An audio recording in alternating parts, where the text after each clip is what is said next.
ठीक है। तो हम लोग ने ये कर लिया था अभी, इलेक्ट्रिक पोटेंशियल जो है उसकी डायमेंशन एनालिसिस, डायमेंशन हमने बना ली थी। आज कौन है जो केवल आज ही आया? तनिष्क तुम आए हो आज? और कोई है यस जो सर। केवल आज ही आया है? केवल आज यश पचौरिया, आप भी आज ही आए हो केवल? कल आए थे। कल आए थे? अच्छा, कल आए थे तो कोई दिक्कत नहीं होगी तुम्हें। तनिष्क, तनिष्क तुमने कुछ पढ़ा है क्या अभी तक? No sir. नहीं पढ़ा अभी तक कुछ भी? No sir. मतलब इस चैप्टर में कुछ भी नहीं जानते हो आप क्या क्या है? No sir. ठीक है। तो पहले तो सभी लोग, सभी बच्चे जो जैसे जहां जैसे बैठे हैं, सभी लोग सबसे पहले तो एक काम करें, अपनी वीडियो कनेक्ट करें। सबसे पहले सभी लोग अपनी वीडियो कनेक्ट करें, जो भी जहां भी है, वीडियो ऑन करें सभी लोग।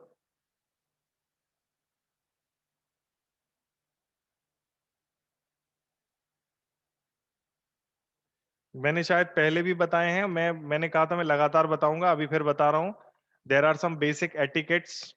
उनमें सबसे पहली चीज है, आप लोग प्रॉपर एक टेबल चेयर पर व्यवस्था बना करके ढंग से बैठें। मतलब टेबल और चेयर, और एक पॉसिबल है तो एक बड़ी स्क्रीन जिस पर आप क्लास करेंगे। ये सबसे बेसिक नेसेसिटी हैं। अच्छा इंटरनेट, ये मैं भूल गया, अच्छा इंटरनेट। ठीक। आपकी लोकेशन डेली क्लास करने की एक ही जगह होनी चाहिए। ऐसा नहीं है कि आज आप क्लास कहीं कर रहे हैं, कल आप क्लास कहीं और कर रहे हैं। नहीं होना चाहिए, ये बेसिक है। मैं बता रहा हूं, लोग कहते हैं कि ऑनलाइन में हमको पूरे तरीके से वो नहीं, फीलिंग नहीं आ रही जैसे कि ऑफलाइन में आती है। हम दिलाएंगे तुम्हें फीलिंग, चिंता क्यों करते हो? हम दिलाएंगे तुम्हें ऑफलाइन की फीलिंग, बिल्कुल ढंग से एकदम तुम लोग को लगेगा कि हाँ क्लास हो रही है, चीजें जो है तुम्हें समझ में आएंगी और तुम्हें पता चलेगा। ऑनलाइन क्लास करने के लिए कुछ बेसिक रिक्वायरमेंट हैं जो मैं आप लोगों को अभी बता रहा हूं। आप लोगों के पास एक बड़ी स्क्रीन होनी चाहिए। आप लोगों के पास इंटरनेट का हैवी कनेक्शन होना चाहिए। हैवी से मेरा मतलब है 20 Mbps 30 Mbps, जो रेगुलर या जियो वियो के फाइबर लगा सकते हो, मतलब ब्रॉडबैंड कनेक्शन हो तो बढ़िया। अगर आपका जियो जो जो इंटरनेट वैसा वायरलेस है ना, वो भी अगर अच्छा चलता है तो मुझे कोई दिक्कत नहीं।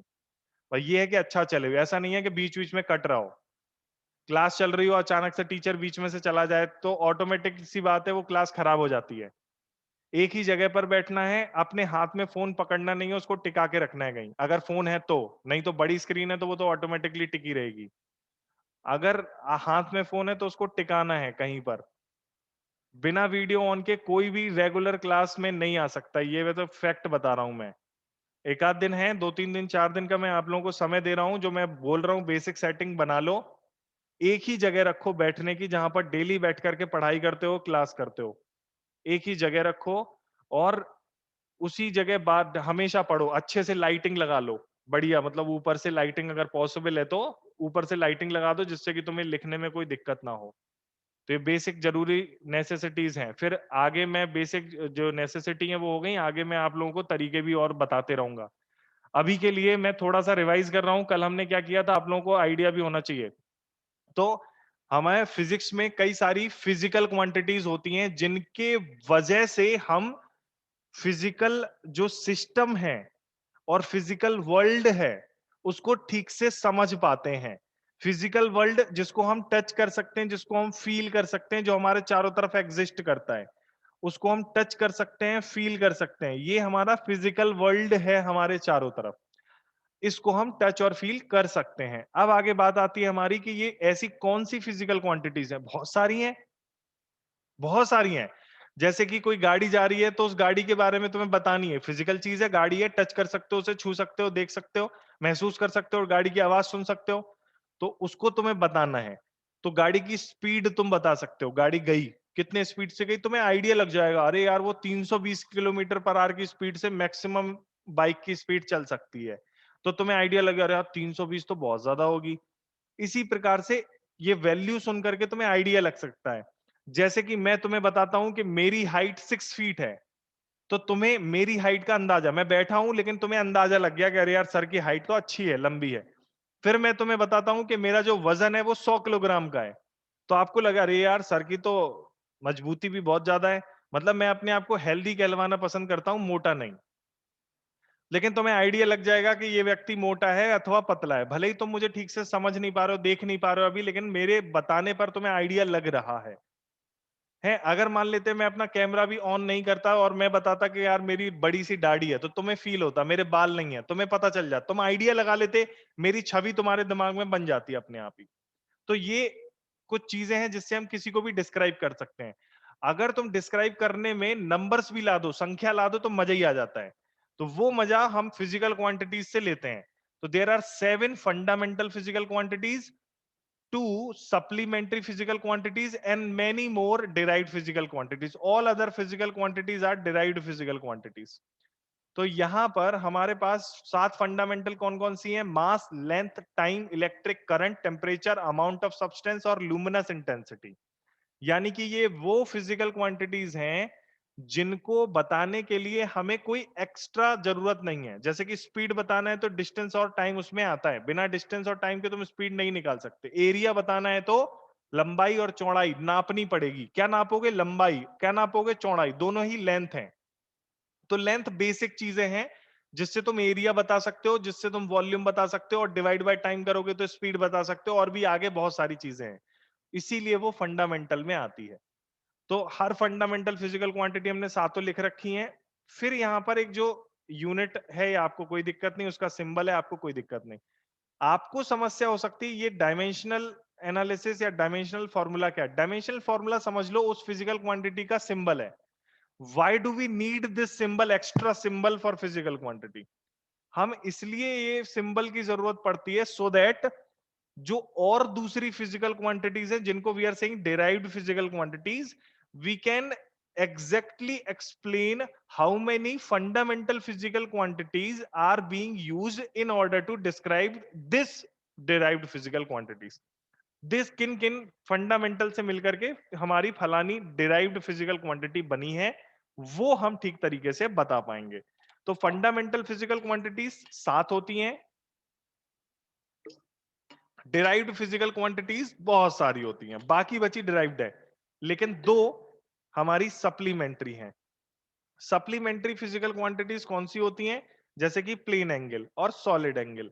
प्लेन एंगल की यूनिट होती है रेडियन, मैंने रेडियल लिखा है, रेडियल नहीं है वो, रेडियन है, रेडियन। ओके। सॉलिड एंगल वो जो तरबूज वाला एंगल और हैप्पी बर्थडे की कोन वाला एंगल होता है ना, इसको सॉलिड एंगल कहते हैं। 3D angle solid angle, 2D angle हमारा प्लेन एंगल कहलाता है। डिराइव्ड फिजिकल क्वांटिटीज कौन सी फिजिकल क्वांटिटीज होती हैं? जैसे एग्जांपल एरिया। एरिया कैसे बनेगा? Length into width. उसकी यूनिट क्या होगी? Metre into metre, metre square. और डायमेंशन, लेंथ का डायमेंशनल फॉर्मूला है एल, और विड्थ भी लेंथ है, उसका भी डायमेंशनल फॉर्मूला है एल। तो इसका डायमेंशनल फॉर्मूला एरिया का हो गया लेंथ का 2 पावर 2। इसको हम बोलते कैसे हैं? Dimensional formula of area is L2, L2। And इसको और तरीके से बताना है तो dimension of length in area is 2। मतलब एरिया में लेंथ 2 बार उपयोग किया गया है। ऐसे ही हम और भी फिजिकल क्वांटिटीज को डिराइव्ड फिजिकल क्वांटिटीज बना सकते हैं। वेलोसिटी, वेलोसिटी मतलब डिस्प्लेसमेंट अपॉन टाइम, यूनिट हो गई मीटर पर सेकंड या मीटर सेकंड इनवर्स, लेकिन dimensional formula L upon T, L T minus 1। चलो भाई, इसी तरह से कई सारी हमने और बनाई थी। हम बना चुके थे इलेक्ट्रिक पोटेंशियल। आपको कुछ फिजिकल क्वांटिटीज को, कुछ को आपको याद करना पड़ेगा, ध्यान रखना। आपको कुछ फिजिकल क्वांटिटीज को याद करना पड़ेगा। वो फिजिकल क्वांटिटीज आप याद करोगे, उनके फॉर्मूला याद करोगे, तो आप डायमेंशनल फॉर्मूला आसानी से बना पाओगे। आगे 1-2 क्लासेस के बाद हम आपको ये भी बताएंगे कि डायमेंशनल फॉर्मूला का फायदा क्या है। समझे क्या? इसका फायदा भी तो होना चाहिए। अगर हम लोग कर रहे हैं तो इसका फायदा नहीं होगा तो क्या मजा आएगा? मतलब हम कुछ सीख रहे हैं तो हम क्यों सीख रहे हैं इसको? कुछ ना कुछ तो उसका फायदा हमें होना ही चाहिए। तो वो फायदा हम लोग देख रहे हैं। 1 मिनट होल्ड करना बच्चों।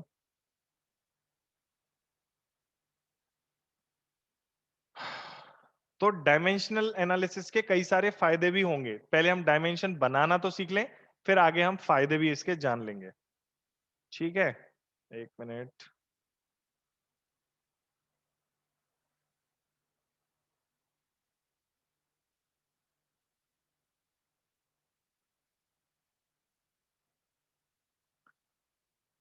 अब हम कुछ और फिजिकल क्वांटिटीज लिख लेते हैं, जैसे कि फिजिकल क्वांटिटी हम इलेक्ट्रिसिटी वाले में आ चुके थे, तो हम फिजिकल क्वांटिटी हमने कल लिखा था इलेक्ट्रिक पोटेंशियल, इसका डायमेंशनल फॉर्मूला बना लें पहले। तो आपको कुछ डायमेंशनल फॉर्मूला अगर याद होंगे, जैसे मैंने ऊपर और भी बनाए थे, वर्क डन का बनाया था मैंने, वर्क डन का ये वाला डायमेंशनल फॉर्मूला है, आपको याद भी होना चाहिए, ml2 t-2। तो v is equals to work done का ml2 t-2। अगर नहीं है तो फॉर्मूला आपको आना चाहिए जिससे कि हम उसको बना सकें, डिराइव कर सकें।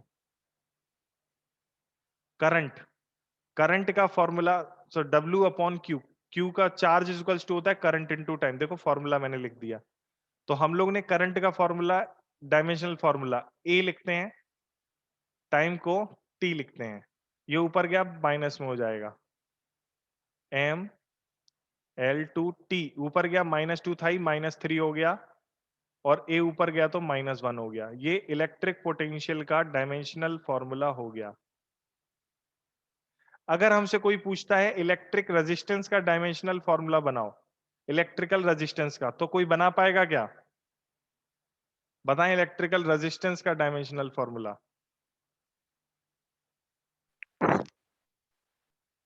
कौन सा फॉर्मूला लगाओगे? सर ओम्स लॉ वाला लगा दें। हाँ, ओम्स लॉ वाला क्या था? Sir V equal to I R, मतलब सर R हो जाएगा I बाई वी। हाँ, आर इज इक्वल्स टू हो जाएगा आई अपॉन वी। करंट का आपको पता ही है, और वी पोटेंशियल का आपने अभी अभी निकाल लिया है। बस इतना सा हमें काम करना है और हम निकाल पाएंगे। तनिष्क, तुम्हें कुछ कुछ समझ आ रहा है मैं क्या बोल रहा हूँ?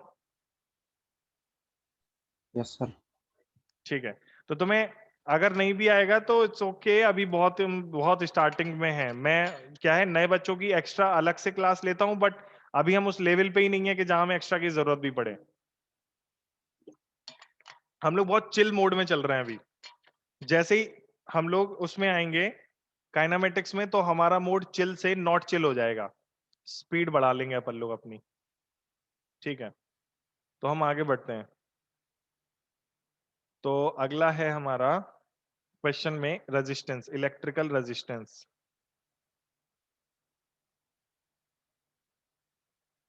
ओम्स लॉ वाला लगाते हैं, R is equals to V upon I. V का अभी अभी ताजा ताजा लिख लिया हमने, ऊपर से कर लिया, नहीं तो आप चाहो तो एक स्टेप बढ़ा के ऊपर पूरा फॉर्मूला रख के कर सकते हो। ml2 t-3 a-1। I current, current का क्या होता है? अकेला A। तो इलेक्ट्रिकल रेजिस्टेंस का हो गया ml2 t-3 a-2। ये तो बात फैक्ट है भाई साहब। आप सोचो कि हम सारे याद कर लें तो आप याद तो नहीं कर पाओगे, और वो हेल्दी भी नहीं है, इतनी सारी याद करना भी हमारे लिए समझदारी नहीं है। लेकिन कुछ तो हमें याद, बेसिक जो हमें याद करनी पड़ेंगी, फिर फॉर्मूलाज होते हैं उसके बेसिस पर हम बना सकते हैं। तो कुछ और जो हैं, जो चिर परिचित हैं, जो आती जाती रहती हैं, वो उन पे हम चर्चा कर रहे हैं, देखिएगा। तो इलेक्ट्रिकल रेजिस्टेंस हो गया, आर हमारा। इलेक्ट्रिसिटी में और भी हम बता सकते हैं, पर अभी आप लोग को जानकारी नहीं है उनकी, तो अभी नहीं बताते। अच्छा, एक बात और है, सेम फिजिकल क्वांटिटी के लिए हम अलग अलग फॉर्मूला लगा के सेम आंसर अचीव कर सकते हैं, इट्स नो प्रॉब्लम। वो कोई प्रॉब्लम वाली बात नहीं है। जैसे कि पावर का फॉर्मूला आप लोगों ने पढ़ा था क्या कुछ?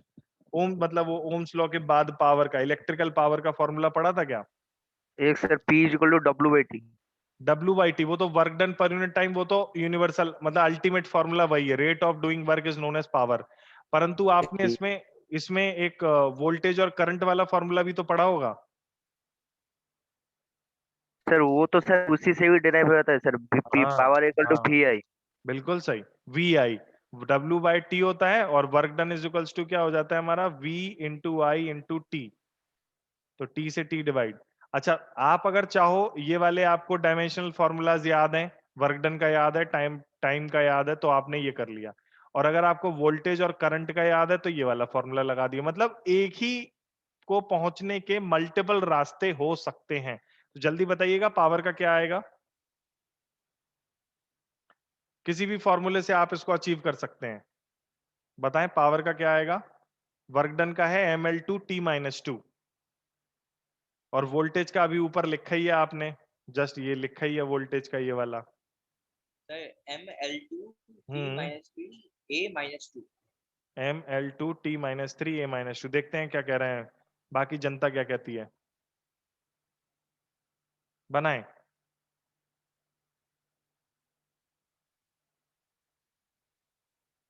नहीं सर, हल्का सा गलत हो गया। हल्का सा कुछ नहीं होता, वो पूरा गलत हो गया फिर। हल्का Yes. फुल्का नहीं होता उसमें। आगे बताओ, सही बताओ। सर ml2 t minus 3, एक ही पाए, एक है प्लस एक है माइनस। तो क्या बचा? 0। हाँ, तो किसी पे भी पावर 0 होती है तो वो तो 1 हो गया ना।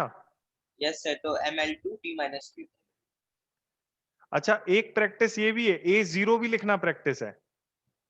नहीं समझे मेरी बात? मतलब आपको कुछ बुक में कुछ क्वेश्चन में ऐसे 0 करके भी लिखा होगा। फॉर एन एग्जांपल, जैसे कि वेलोसिटी का डायमेंशनल फॉर्मूला क्या आया था? डायमेंशनल फॉर्मूला वेलोसिटी का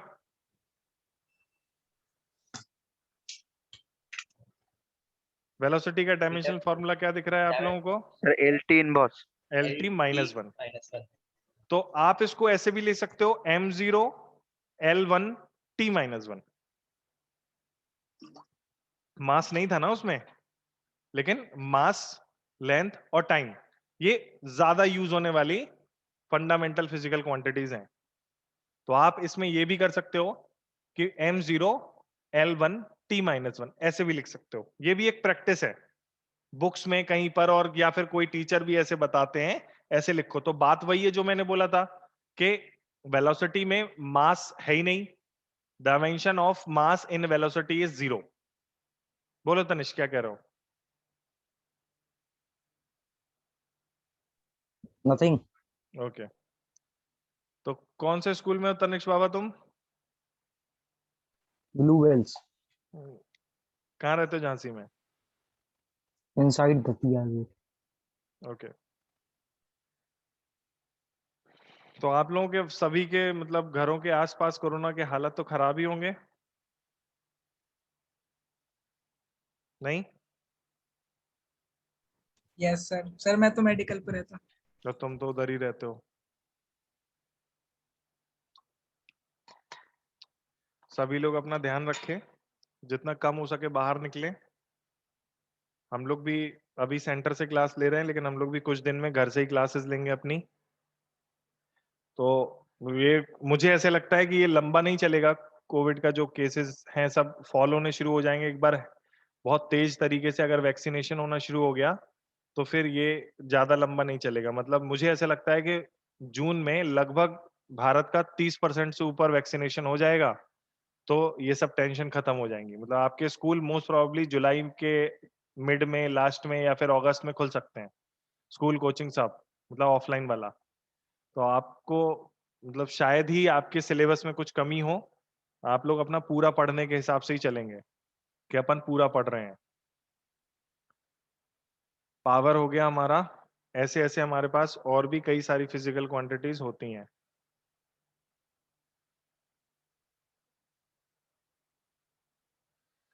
तो कुछ फिजिकल क्वांटिटीज हैं जो आपकी डायमेंशन किस कुछ की आपको क्या आता है।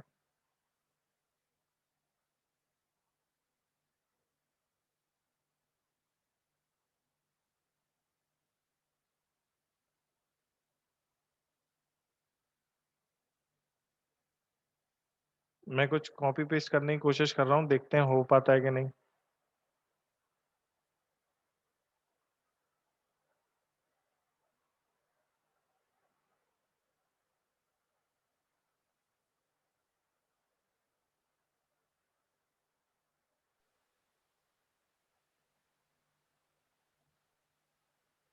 हो गया तो ठीक, नहीं तो मैं आप लोगों को पीडीएफ भेज दूंगा।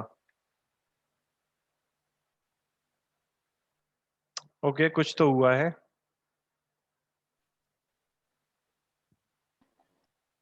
फील्स लाइक हो गया।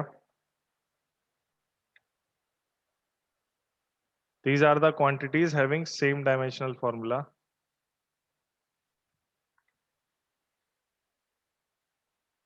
ये तुम्हें याद करना है।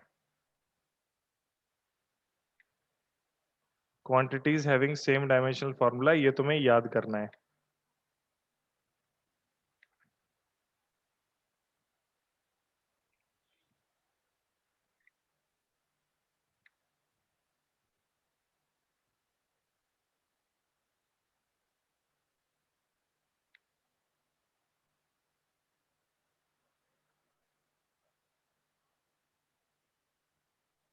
तो ये कुछ फिजिकल क्वांटिटीज हैं जिनके डायमेंशनल फॉर्मूला सेम रहते हैं।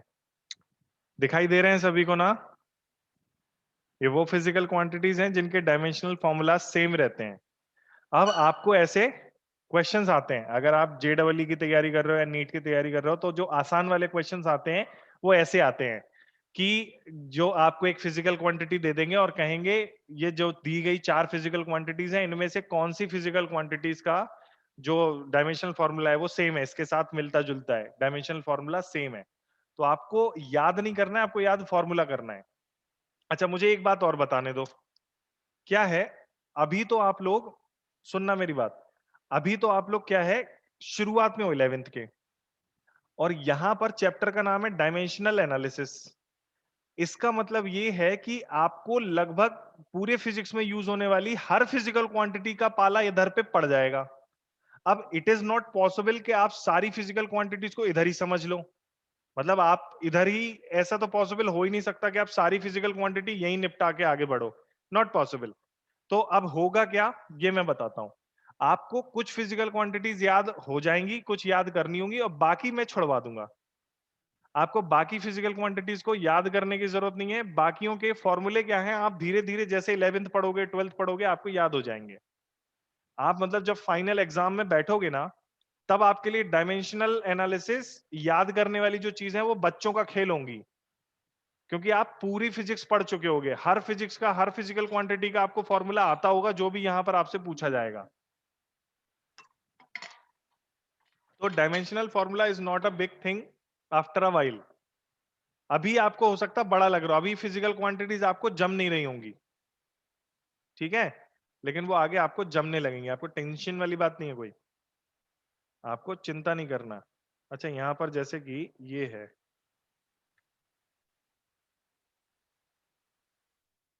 एक ये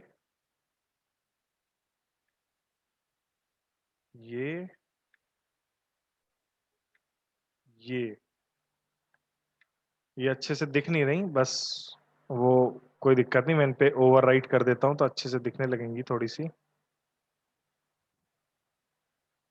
ये लिखा है L डिवाइडेड बाय G,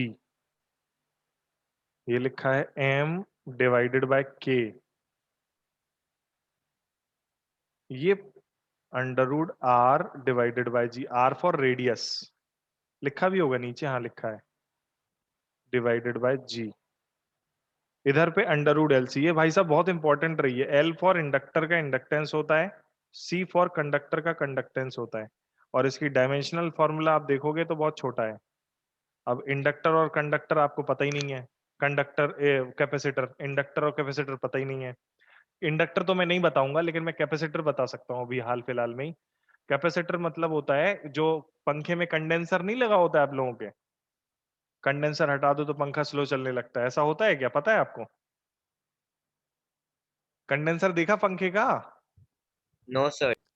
ओ आए, कंडेंसर नहीं जानते तुम पंखे में क्या होता है? No sir. सर कोई नहीं, जान कौन सर कौन जानते हैं सर। कौन जानता है, और कौन जानता है कंडेंसर पंखे में क्या होता है, कंडेंसर क्या होता सर उसमें से 2 वायर निकलते सर, एक गोल टाइप का कुछ होता। है? हाँ हाँ सिलेंडर सर, दिखा भी टाइप सकते हो होता सर। हाँ हाँ, कंडेंसर वो मस्त चीज है, पता है, कंडेंसर चार्ज और डिस्चार्ज हो जाता है बहुत जल्दी जल्दी। सर लाइट में लगाओ तो सर उसमें से स्पार्किंग होती अरे है। यार, क्या नहीं? तुम तो नमन एकदम जानते हो बिल्कुल मस्त तरीके से, तुम मतलब इंजीनियर बन के ही मानोगे हैं। Yes sir. हाँ, तो ये होता है, ठीक है। तो कंडेंसर क्या है, बेसिकली एक वो छोटा सा बैटरी समझ लो, बैटरी जैसा ही है वो लेकिन उसका काम क्या है, कंटिन्यू चार्ज होना, फिर डिस्चार्ज होना, फिर चार्ज होना, जो पंखे में लगा रहता है कंटिन्यू, वो बार बार चार्ज और डिस्चार्ज, चार्ज और डिस्चार्ज, चार्ज और डिस्चार्ज होते रहता है। वो काम भी अलग तरीके से करता है, क्लास 12th में आपके चैप्टर आएगा ये। लेकिन आपको यूज में अभी आ गया, देख लो। और हाँ, अभी मैंने आई स्क्वायर आर इंटू टी, ये पावर की ही है, वर्क डन पावर की ही है ये। I square R into T V square upon R into T V I T Q V L I square Q square upon C C V square, ये सब वर्क डन है। ये पूरे में वर्क डन और एनर्जी है, work done और energy है। अच्छा, कुछ जो हैं, there are some dimensionless physical quantities, ऐसी चीज फिजिकल क्वांटिटीज भी हैं और ऐसी चीजें जो डायमेंशन जिनकी नहीं होती है। तो वो जो है वो ये हैं, देख रहे हो, m0 l0 t0, मतलब ये जो आइटम है इसकी डायमेंशन होती नहीं है। कोई परेशानी इसको समझने में? इसकी डायमेंशन होती नहीं है।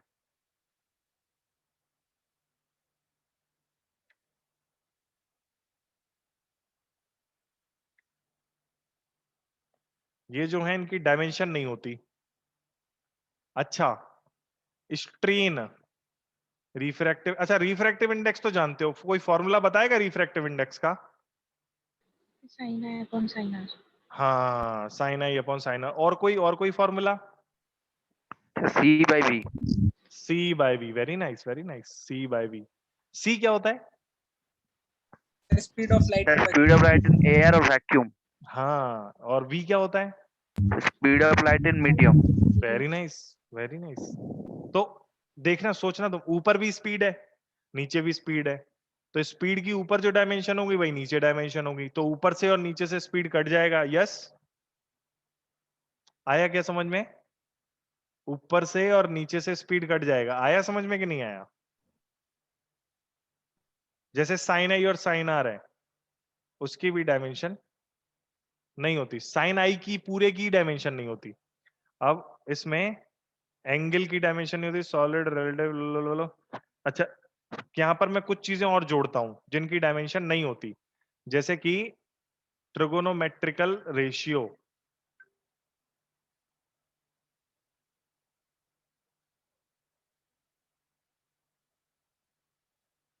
ट्रिगोनोमेट्रिक रेशियो जानते हो क्या होते हैं?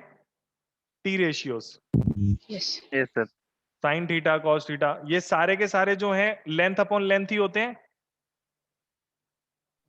Yes sir. Yes sir. तो इसकी डायमेंशन नहीं होती। समझ गए क्या? न्यूमेरिक कांस्टेंट जैसे पाई हो गया, ये सब 1/2, ये सब न्यूमेरिक वैल्यूज। और कौन की डायमेंशन नहीं होंगी? ट्रिगोनोमेट्रिक रेशियोज हो गए, न्यूमेरिक हो गए, और पावर, डिग्रीज या पावर, ये डिग्री। अब इसको पावर या डिग्री यहां से तुम फिजिकल क्वांटिटी समझ लोगे, मैं इसको एग्जाम्पल भी लिख दूंगा, power slash degree, that is I E. इसका फुल फॉर्म नहीं जाना तुम लोगों ने? आई सर लिख ई, लिया था। दैट इज हाँ सर दैट इज, हाँ आई ई का फुल फॉर्म है आई डी, का मतलब है आई, और ई का मतलब है E S T. E S T. अच्छा, I D E S T E इसका फुल डैश, फॉर्म। हाँ हाँ हाँ, ऐसे ही है ये। मतलब ये शायद वो वाली लैंग्वेज है, कुछ और दूसरी लैंग्वेज, इंग्लिश नहीं है ये। तो पावर डिग्री, आई ई का मतलब है, आई पावर, जैसे कि लिखा है कहीं पर x to the power a, तो यहाँ सर पर लैटिन वर्ड से सर। हाँ लैटिन वर्ड्स है, मुझे भी ऐसे फीलिंग सी आ रही थी कि वो लैटिन वर्ड है। अच्छा, तो जो पावर है ना वो ए डायमेंशन लेस है। यहाँ पर पावर जो होती है ना वो डायमेंशन लेस होती है, ध्यान रखना हमेशा, किसी पे भी पावर डायमेंशन लेस होती है, रेशियो डायमेंशन लेस होता है, एंगल डायमेंशन लेस होता है। Solid angle, distance gradient, relative permittivity, dielectric constant, relative permeability etcetera, जो भी मतलब रेशियो, पहले तो सिंपल समझ लो तुम, ऊपर सेम फिजिकल क्वांटिटी और नीचे सेम फिजिकल क्वांटिटी है, तो वो अल्टीमेटली उनका डायमेंशन आएगा ही नहीं। सिंपल सी बात है, वो ऊपर वाले से नीचे वाला कट जाएगा, वो डायमेंशन आएगा नहीं। फिर उसके अलावा नंबर्स हैं, नंबर्स तो कोई फिजिकल क्वांटिटी है ही नहीं, तो काय की डायमेंशन आएगी? उनकी नहीं होगी। उसके बाद एंगल है, एंगल तो मैंने पहले ही बताया कि एंगल क्या होता है, सप्लीमेंट्री यूनिट होता है, उसका यूनिट तो होता है, सप्लीमेंट्री यूनिट है, उसका यूनिट तो होता है, लेकिन उसका डायमेंशन नहीं होता। इसी बात पर एक नोट लिख लिया जाए, एंगल वाली बात पर एक नोट लिख लिया जाए, बढ़िया बढ़िया सा एकदम। इस पे क्वेश्चन पूछा जाता है हमसे और तुमसे भी पूछा जाएगा। क्वेश्चन क्या है, मतलब स्टेटमेंट है जो, वो ये है कि any if any physical quantity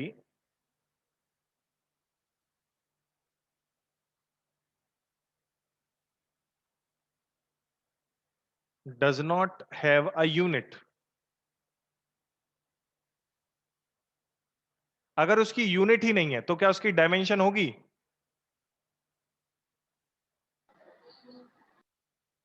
हैं? अगर उसकी यूनिट ही नहीं है तो क्या उसकी डायमेंशन होगी?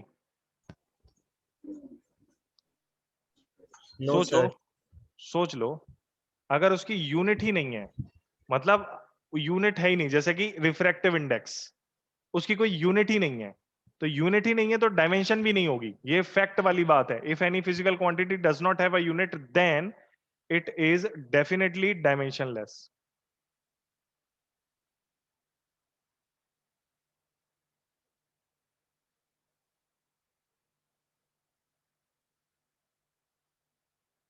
अच्छा, अब दूसरी बात, इफ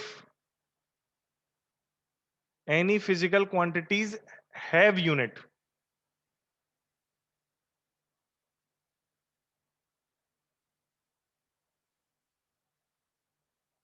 हैव अ यूनिट, तो फिर उसके पास डायमेंशन होगा? अगर यूनिट है तो डायमेंशन होगा? सर जरूरी नहीं है।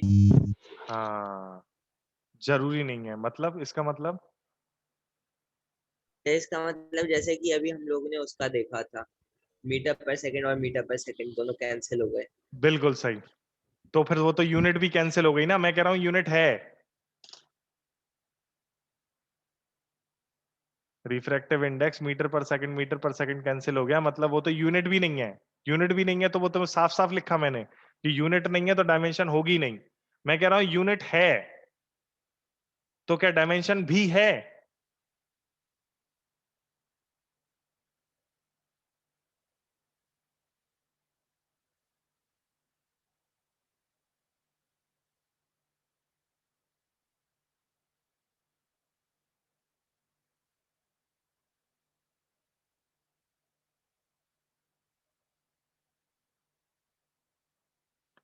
हाँ, तो इसका मतलब हुआ, एग्जाम्पल इसके हैं हमारे पास सॉलिड एंगल और एंगल। समझे क्या? सॉलिड एंगल और प्लेन एंगल की यूनिट्स हैं क्या? बोलिए, हैं क्या यूनिट्स? Yes sir. लेकिन उनके डायमेंशंस हैं क्या? नो सर, डायमेंशन नहीं है। ये डेफिनेट वाला क्वेश्चन है, कहीं ना कहीं किसी ना किसी बुक में, और हो सकता मल्टीपल बुक्स में मिले तुम्हें। एग्जाम में भी आ जाए तो भी बड़ी बात नहीं है, क्योंकि ये डिजर्व करता है क्वेश्चन, एग्जाम में आने लायक है। कहीं ना कहीं तुम्हें जीवन में एग्जाम में मिलेगा ही, चाहे बोर्ड में मिले, चाहे इधर मिले, चाहे उधर मिले, ये डिजर्व करता है क्वेश्चन कि आपके पास अगर किसी फिजिकल क्वांटिटी में यूनिट है तो क्या जरूरी है उसके डायमेंशन होगी? तो आप लिखेंगे हो भी सकती है, नहीं भी हो सकती है। कोई पूछेगा अच्छा ऐसी ऐसा भी हो सकता है कि यूनिट है और डायमेंशन नहीं है, तो हम बताएंगे हाँ हो सकता है। बोलेगा अच्छा बताओ कौन सी है, तो हम कहेंगे तुमने सॉलिड एंगल प्लेन एंगल के बारे में सुना है? वो कहेगा जी क्या होता है? अरे यार एंगल, सॉलिड एंगल मतलब वो जो कोन वाला एंगल होता है, और प्लेन एंगल जो सादा एंगल होता है वो। तो physical quantity definitely dimension less होंगी अगर वो यूनिट लेस है तो। लेकिन यूनिट है तो डायमेंशन होगी ये पक्का नहीं है। Why? Because there are two supplementary physical quantities also exist. और ये जो मैंने आप लोगों को लिखा है डायमेंशन लेस वाला, ये आपको याद करना है किसके डायमेंशन नहीं होते हैं। वो फिजिकल क्वांटिटीज के डायमेंशन नहीं होते हैं जिनमें सेम फिजिकल क्वांटिटी का रेशियो है। नंबर्स के डायमेंशन नहीं होते हैं, ट्रिगोनोमेट्रिक रेशियो के डायमेंशन नहीं होते हैं, पावर में डायमेंशन नहीं होते हैं। डायमेंशन इनकी चीजों की इनकी नहीं होती है, डिग्रीज की इन सब की डायमेंशन नहीं होती है। अब इसके बाद हम लोग ये लिखते हैं कि डायमेंशन, अब हमने पढ़ तो लिया, हमने समझ तो लिया कि डायमेंशन बनाते कैसे हैं, या किसी की भी डायमेंशन लिखनी है तो लिखते कैसे हैं। लो आज ही हमें आ गया, मौका मिल गया कि डायमेंशन अगर पढ़ते हैं तो हम क्यों पढ़ते हैं, डायमेंशन पढ़ने का फायदा क्या है। समझ रहे हैं बच्चों के नहीं समझ रहे हैं? अगर हम डायमेंशन पढ़ रहे हैं तो डायमेंशन पढ़ने का फायदा क्या है, हमें ये समझना है।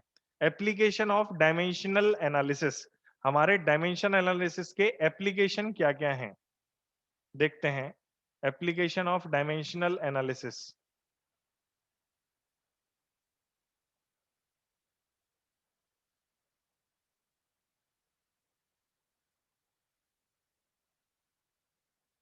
ये भी क्वेश्चन आता है स्कूल स्कूल में करने के लिए। कितने डायमेंशनल एनालिसिस के एप्लीकेशन है, केवल यही पूछते हैं application.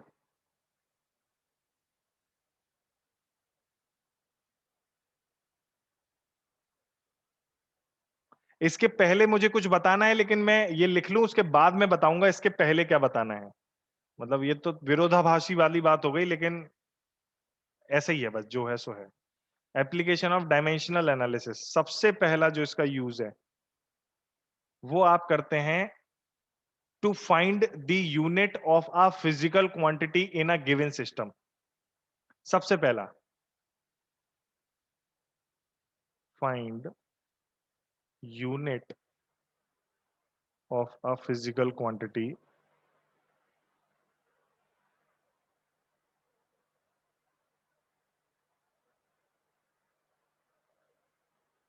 In a given system.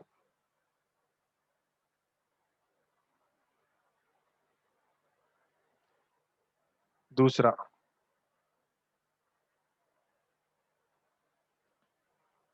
अगर कोई हमसे कहे कि इसका यूज क्या है, डायमेंशंस ऑफ फिजिकल कांस्टेंट और कोफिशिएंट। ये तो हम, चलो ये तो कोई लिखने वाली भी बात नहीं है, पर लिख देते हैं हम कि इससे हम टू डायमेंशनल एनालिसिस का यूज डायमेंशन पता करने के लिए भी करते हैं। To find the dimensions of physical quantities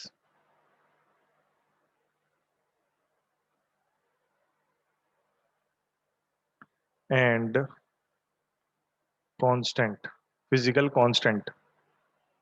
physical constant के एग्जांपल आपको अगर नहीं पता तो जैसे कि यंग्स मॉडुलस, प्लैंक्स कांस्टेंट। अब ये कुछ होता है, अभी इस पे चर्चा नहीं करते अपन।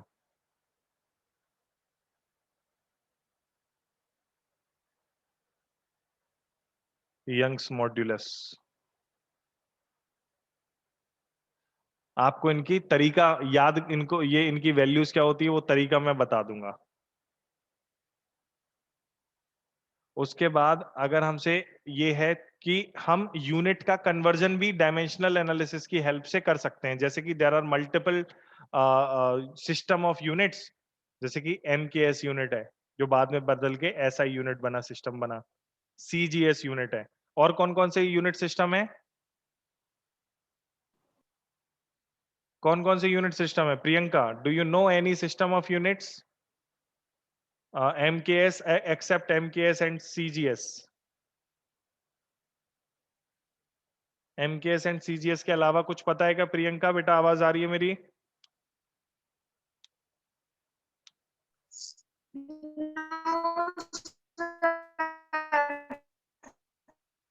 ओके। आपका प्रियंका बेटा इंटरनेट अच्छा नहीं है, आप जहां से भी क्लास ले रहे हो इंटरनेट अच्छा नहीं है आपका, आपको उसके ऊपर ध्यान देना चाहिए इंटरनेट पे। सोमनाथ आप बताएं, कोई और फिजिक यूनिट उसका सिस्टम आपको पता है क्या MKS CGS के अलावा? सर एक तो सर सुना था सर, जो मेट्रिक सिस्टम वाला। Metric system is the MKS system, which modified into SI system, it's international system of units। इसका फ्रेंच वर्ड है, SI जो है फ्रेंच वर्ड है, सिस्टम दे इंटरनेशनले।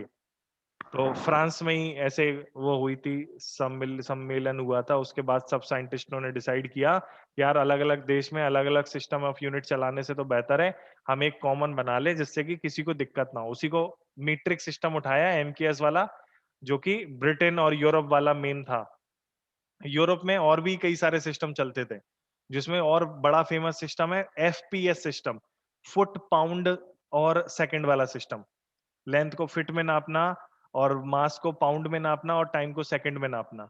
तो वो सिस्टम भी एक बड़ा सिस्टम ऑफ यूनिट था, वो चलता था ब्रिटेन में ही। लेकिन जो पूरे उसकी बात करें, अगर हम यूरोप की बात करें, तो मीट्रिक सिस्टम को उन्होंने बहुत फैलाया ऑल ओवर वर्ल्ड में। यूरोपियन जो मॉडर्न जो वर्ल्ड है वो यूरोप से इंस्पायर है। बेसिकली तुम कह सकते हो यूरोपियन कल्चर से इंस्पायर कल्चर में आज हम लोग जी रहे हैं। तो जो यूएस है उस पे भी कभी ना कभी ब्रिटेन और यूरोपियन कंट्रीज ने अमेरिका पर भी वो किया है, राज किया है, बड़े ही थोड़े टाइम के लिए किया हो। तो उन्होंने अपनी भाषा और ये साइंस जो है बहुत फैलाई है वहां पर, उसमें इन्होंने सिस्टम ऑफ यूनिट जो है ज्यादा फैला दिया।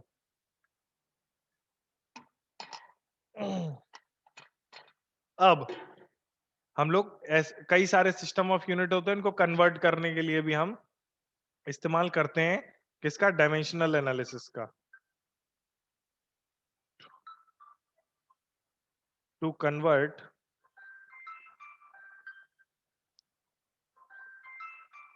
One system of unit to another.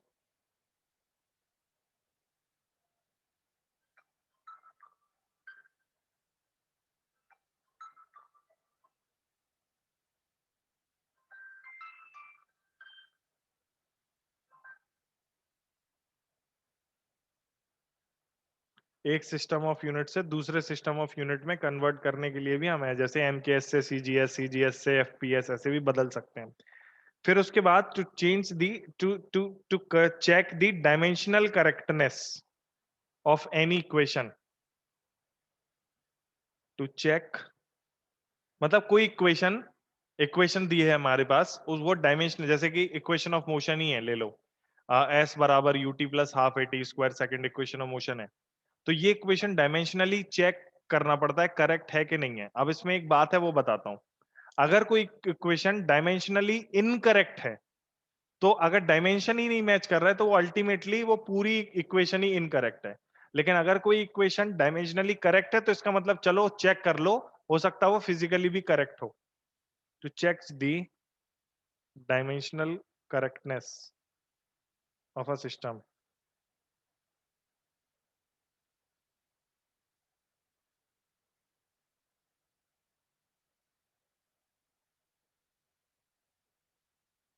Of a system नहीं, ऑफ अ इक्वेशन।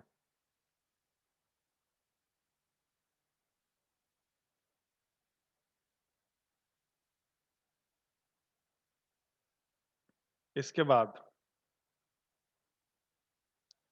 एक मिनट, पांचवा, हम इससे और फिजिकल क्वांटिटीज के रिलेशन भी बना सकते हैं as a research tool to derive new relations. नए फिजिकल क्वांटिटीज के रिलेशन भी बना सकते हैं as a research tool.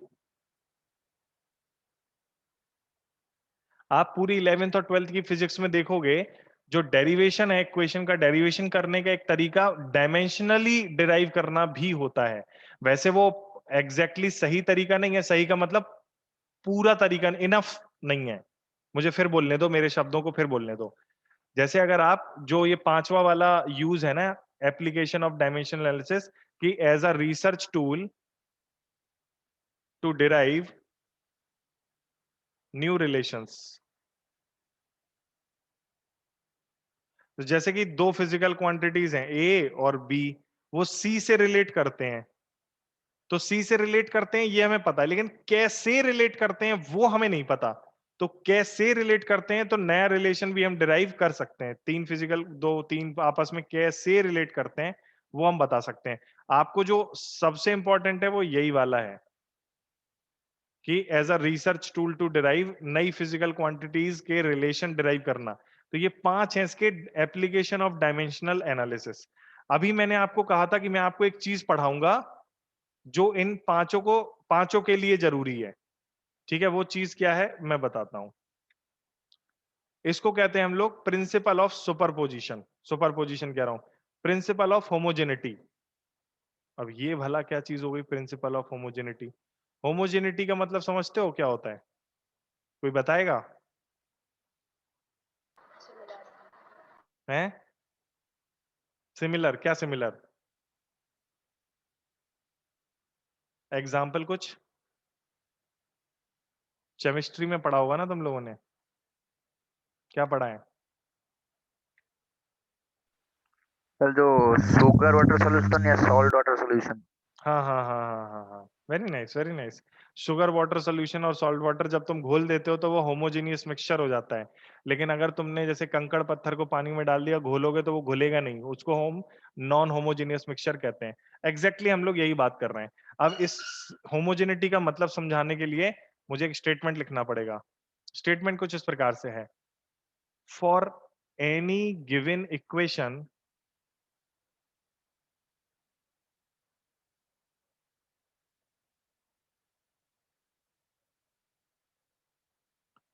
all the terms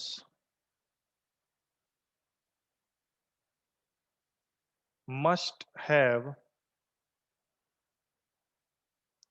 same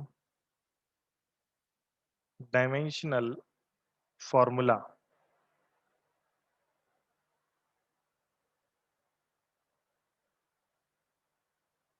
अच्छा, बहुत सारे बच्चे तो इसमें बायो वाले भी हैं। मुझे एक बात बताओ, क्या आप लोग मतलब गधे की शादी कौवे से करा सकते हो? गधे की शादी कौवे से करा सकते हो? क्या ऐसा पॉसिबल है? No sir. एक टाइप ऑफ जानवर का दूसरे टाइप ऑफ जानवर के साथ क्रॉस हो सकता है क्या? सोचो। और क्रॉस होने पर क्या कुछ बनेगा, कुछ निकलेगा और कुछ ऑफस्प्रिंग्स आएंगे उनके? अभिनव, आप क्वाइट हो शुरू से ही। इज इट अ पॉसिबिलिटी कि अगर आप एक स्पेसीज को दूसरे स्पेसीज से क्रॉस कराओ तो उससे कोई ऑफस्प्रिंग बने? Is it a possibility?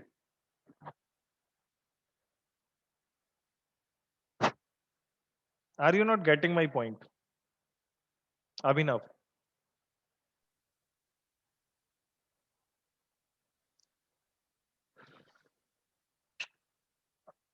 Abhinav, I can't hear you.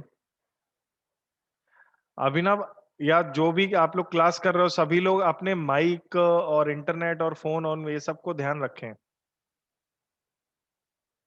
चलो, तो डायमेंशनल फॉर्मूला सेम होना चाहिए, मतलब आप सिमिलर होगा तो ही उनका क्रॉस होगा, तो ही ऑफस्प्रिंग निकलेंगे। अगर सिमिलर नहीं होगा तो क्रॉस होने पर ऑफस्प्रिंग नहीं निकलेंगे, मतलब वो एक वैलिड क्रॉस नहीं है।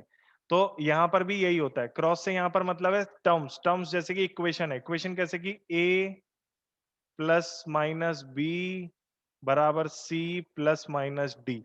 यहां पर एक इक्वेशन है जिसके 4 टर्म है। मेरे को जमी नहीं है इक्वेशन, मैं इसको मिटाता हूं और कॉम्प्लिकेटेड करने की कोशिश करता हूं। ये तो सिंपल हो गई ना, A X square plus B Y Z plus या माइनस कुछ भी आ सकता है बराबर सी पी की पावर -3 प्लस या माइनस कुछ भी आ सकता है D Y power 2। Okay fine. तो now this is a complicated enough equation. तो इस कॉम्प्लिकेटेड इनफ इक्वेशन का बनाने का मेरा मोटिव जो है वो ये है कि आपकी ये कहना है, इनका जो स्टेटमेंट है उससे, स्टेटमेंट से इनका कहना ये है कि जो इक्वेशन है हमारी ए एक्स स्क्वायर में टर्म हो गया, सिंगल टर्म है ए एक्स स्क्वायर, दूसरा टर्म है बी वाई जेड। देखो भाई साहब, बी को टर्म नहीं बोलते, वाई को टर्म नहीं बोलते, जेड को टर्म नहीं बोलते, लेकिन बी वाई जेड को इकट्ठा कर दो तो उसको टर्म बोलते हैं। समझे क्या मेरी बात? टर्म समझ रहे कि इसको कहते हैं इक्वेशन में टर्म क्या होता है? टर्म यस सर, पता है। पता है? जिसको नहीं पता है उसको भी आज पता चल जाना चाहिए और लिख जाना चाहिए। तो ए एक्स स्क्वायर ये सिंगल सिंगल टर्म्स हैं। इनका कहना है इस ऊपर स्टेटमेंट के साथ कि dimensional formula of A X square is equal to dimensional formula of B by Z is equals to dimensional formula of C P minus Q minus 3 equals to D Y 2 D Y square. Dimensional formulas जो है इसका इसका इसका इसका आपस में सभी का चारों का बराबर बराबर होगा। बात समझ में आई? यस और नो? क्या आपको इसकी बात समझ में आई? यस और नो? Yes sir. ओके। तो नो सर। नहीं आई? ना। अरे एग्जाम्पल लेके करते हैं यार, ऐसे कैसे नहीं आई?